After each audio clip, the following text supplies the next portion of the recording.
మైత్రి movie makers present pan India wide sound చేస్తున్న production house. Star హీరోలు, చిన్న హీరోలు అని తేడా లేకుండా క్రేజీ ప్రాజెక్ట్స్ తో సక్సెస్లు కొడుతూ దూసుకుపోతున్న సంస్థ.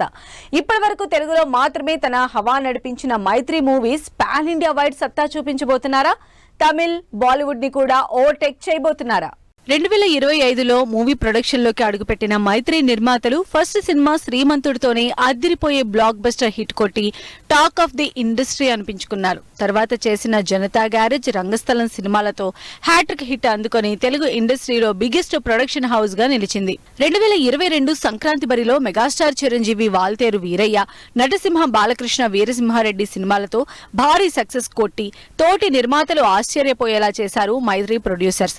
అయితే ఇప్పటివరకు తెలుగులోనే సత్తా చూపించిన మైత్రి ఇప్పుడు తమిళ్, హిందీలో కూడా జెండా పాతాలని చూస్తున్నారు. ఏప్రిల్ 2nd వీక్ బాక్సాఫీస్ కు రాబోతూ ఉన్నాయి గుడ్ బ్యాడ్ అగ్లీ, జాట్ సినిమాలు.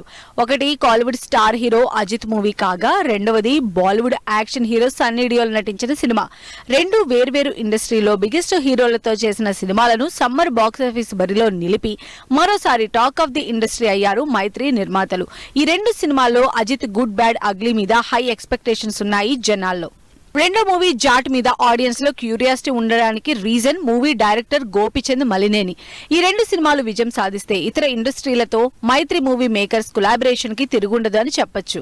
మైత్రి మూవీ మేకర్స్ నుంచి వచ్చిన పుష్ప 2 సినిమాల సక్సెస్ గురించి నేషనల్ లెవెల్లో డిస్కషన్స్ జరిగాయి. బాక్సాఫీస్ దగ్గర 1850 కోట్ల రూపాయలు కొల్లగొట్టి మైత్రి మూవీ మేకర్స్ సక్సెస్ రేంజ్ ఎంతో తెలిసేలా చేసింది. ఇంతటి సక్సెస్ ట్రాక్ ఉన్న ప్రొడక్షన్ హౌస్ నుంచి సినిమా వస్తుందంటే ఆడియన్స్ లో హైప్ నెక్స్ట్ లెవెల్ కి వెళ్లిపోతుంది. ఈ మంత్ 2nd వీక్ లో బాక్సాఫీస్ ముందుకు ఈ ప్రొడక్షన్ హౌస్ నిర్మించిన 2 భారీ సినిమాలు రిలీజ్ అవుతున్నాయి. ఈ 2 సినిమాలు సక్సెస్ కొడితే ప్రొడక్షన్ హౌస్ లో మైత్రి మూవీ మేకర్స్ కు తిరుగు ఉండదన్న చర్చ జరుగుతోంది.